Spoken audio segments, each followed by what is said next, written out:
செய்திகள். அரியலூர் அருகே கங்கை கொண்ட சோழபுரத்தில் வருகின்ற 27ஆம் தேதி நடைபெறும் ஆடி திருவாதிரை விழாவில் பிரதமர் நரேந்திர மோடி அவர்கள் பங்கேற்று ராஜேந்திர சோழன் அவர்களின் நினைவு நாணயத்தை வெளியிடுகிறார். கால்நடை மருத்துவ படிப்பிற்கான கலந்தாய்வு வருகின்ற 22ஆம் தேதி தொடங்க உள்ளதாக தமிழ்நாடு கால்நடை மருத்துவ அறிவியல் பல்கலைக்கழகம் தெரிவித்துள்ளது. நடப்பு ஆண்டில் 3வது முறையாக மேட்டூர் அணை அதன் முழு கொள்ளளவை எட்டியது. டாக்டர் ராதாகிருஷ்ணன் அவர்களின் பிறந்த நாளான ஆசிரியர் தினத்தை முன்னிட்டு நல்லாசிரியர் விருதிற்கு இன்று முதல் ஆகஸ்ட் 3ஆம் தேதி வரை விண்ணப்பிக்கலாம் என்று பள்ளிக் கல்வித்துறை தெரிவித்துள்ளது.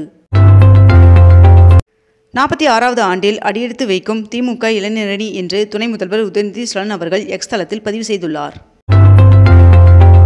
இன்று நடைபெற இருந்த தமிழக வெற்றிக் கழகத்தின் மாவட்ட செயலாளர்கள் கூட்டம் திடீரென்று ஒத்திவைக்கப்பட்டுள்ளது. மதிமுக நாம் தமிழர் கட்சியின் மோதல் வழக்கில் சீமான் அவர்கள் விடுவிக்கப்பட்டுள்ளார். இலங்கை தமிழர் மறுவாழ்வு முகாம்களில் வசித்து வரும் இலங்கை தமிழர்களின் திருமணங்கள் பதிவு செய்வதற்கு 25 மற்றும் 26 தேதிகளில் சிறப்பு முகாம் நடைபெற உள்ளதாக தமிழக அரசு தெரிவித்துள்ளது. சிறுபான்மையினர் ஆணையத்தின் சார்பில் நடைபெற்ற பேச்சு போட்டிகளில் வெற்றி பெற்ற மாணவ மாணவியர்களுக்கு பாராட்டு சான்றிதழ்களை அமைச்சர் நாசர் அவர்கள் வழங்கினார். ஜூலை 21ஆம் தேதியாகிய நாளை நாடாளுமன்ற மழைக்கால கூட்டத்தொடர் தொடங்க உள்ளது. பிரதமர் நரேந்திர மோடி அவர்கள் வருகின்ற 27ஆம் தேதி தமிழகத்திற்கு 2 நாள் பயணமாக வருகை தர உள்ளார் என்று தெரிவிக்கப்பட்டுள்ளது.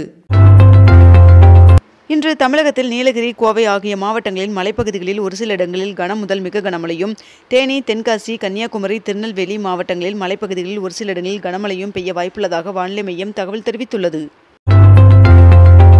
விருதுநகர் மாவட்டம் ஸ்ரீவில்லிபுத்தூர் ஆண்டாள் சுவாமி கோவிலில் ஆடிப்பூர தேரோட்ட திருவிழா இன்று கொடியேற்றத்துடன் தொடங்க உள்ளது.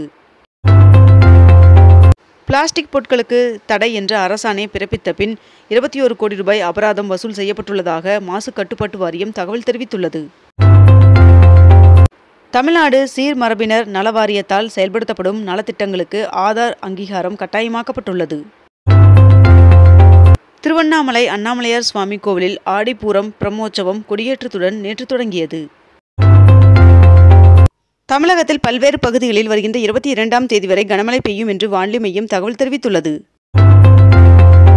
பகுதி நேர ஆசிரியர்கள் கோரிக்கை தொடர்பாக விரைவில் நல்ல செய்தி வரும் என்று பள்ளிக் கல்வித்துறை அமைச்சர் அன்பில் மகேஷ் அவர்கள் தெரிவித்துள்ளார். அதிமுக பாஜக கூட்டணியில் எந்தவித குழப்பமும் இல்லை என்று அண்ணாமலை அவர்கள் தெரிவித்துள்ளார்.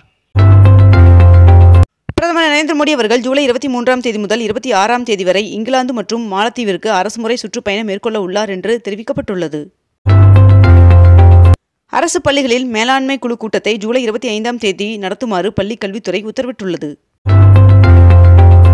வெளிநாடுகளால் சமீபத்தில் இயற்றப்பட்ட கடுமையான சட்டங்கள் மற்றும் அங்கு நிலவும் பதட்டமான சூழ்நிலை காரணமாக இந்த ஆண்டு வெளிநாடுகளுக்கு கல்வி கற்க செல்லும் மாணவர்களின் எண்ணிக்கை குறைந்துள்ளது.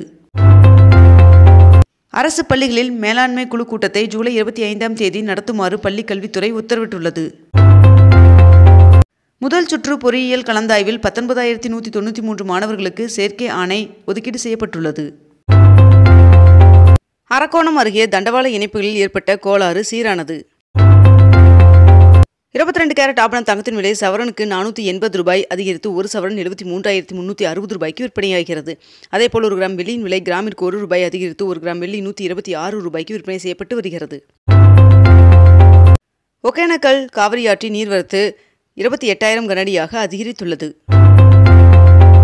கலைஞர் கருணாநிதி அவர்களின் முதல் மனைவியின் மகனும் முன்னாள் நடிகருமான மு.க. முத்து அவர்கள் உடல் நலக்குறைவின் காரணமாக காலமானார்.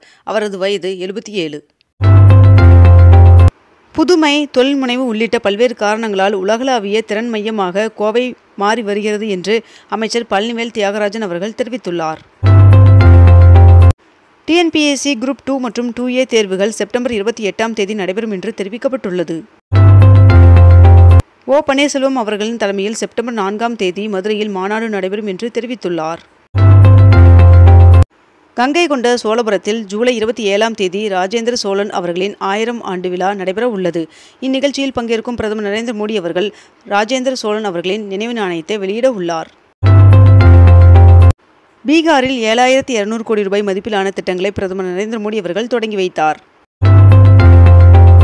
தண்டையார்பேட்டையில் 159 பயனாளிகளுக்கு வீடு ஒதுக்கீடு ஆணைகளை துணை முதல்வர் உதயநிதி ஸ்டாலின் அவர்கள் வழங்கினார். திருச்செந்தூர் உடன்குடி அனல் மின் நிலையத்தில் 1320 மெகாவாட் மின் உற்பத்தி செய்ய நடவடிக்கை எடுக்கப்படும் என மின்வாரிய நிறுவன தலைவர் ராதாகிருஷ்ணன் அவர்கள் தெரிவித்துள்ளார். 2023-24 ஆண்டிற்கான சிறந்த எழுத்தாளர்களுக்கான ஊக்கத்தொகை மற்றும் பாராட்டு சான்றிதழ்களை அமைச்சர் மதிவேந்தன் அவர்கள் வழங்கினார். வருகின்ற ஜூலை 24ஆம் தேதி 2340 ஆசிரியர் பணியிடங்களுக்கு பணி நியமன ஆணைகளை வழங்க உள்ளதாக அமைச்சர் அன்பில் மகேஷ் அவர்கள் தகவல் தெரிவித்துள்ளார். பயணிகள் ரயில் கட்டண உயர்வை தொடர்ந்து சரக்கு ரயில் கட்டணம் உயர்கிறது என்றும் மேலும் இக்கட்டண உயர்வு ஆகஸ்ட் 15ஆம் தேதி அமல்படுத்த ரயில்வே திட்டமிட்டுள்ளதாகவும் தகவல் வெளியாகியுள்ளது.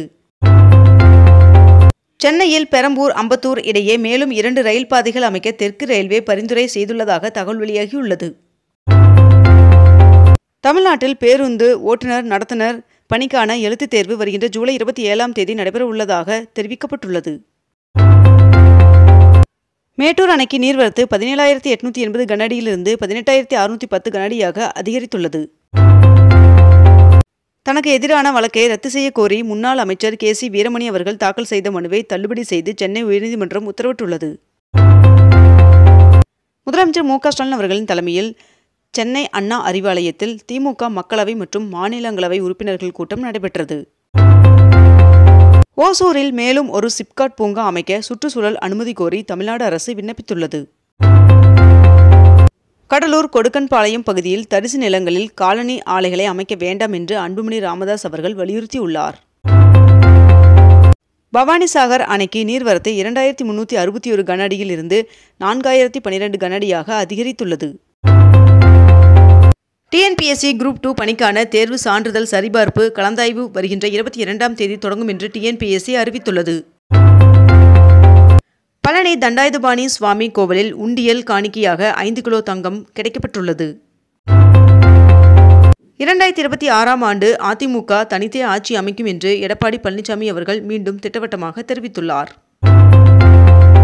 ஸ்ரீபெரும்புதூர் ஆலையை விரிவாக்கம் செய்ய சியட் டயர் நிறுவனம் 450 கோடி ரூபாய் முதலீடு செய்ய திட்டமிட்டுள்ளது. நாளை மற்றும் நாளை மறுநாள் கோவை மற்றும் நீலகிரி மாவட்டங்களுக்கு மிக கனமழை பெய்ய வாய்ப்புள்ளதாக வானிலை மையம் தகவல் தெரிவித்துள்ளது. தமிழகத்தில் கல்லூரி மாணவர்களுக்கு இலவச லேப்டாப் வழங்கும் திட்டம் மீண்டும் தொடங்கப்பட உள்ளதாக தகவல் தெரிவிக்கப்பட்டுள்ளது. மின் உற்பத்தியை அதிகரிக்க NLC நிறுவனத்திற்கு 7000 கோடி ரூபாய் நிதி ஒதுக்கீடு செய்ய மத்திய அரசு முடிவு செய்துள்ளதாக தகவல் வெளியாகியுள்ளது.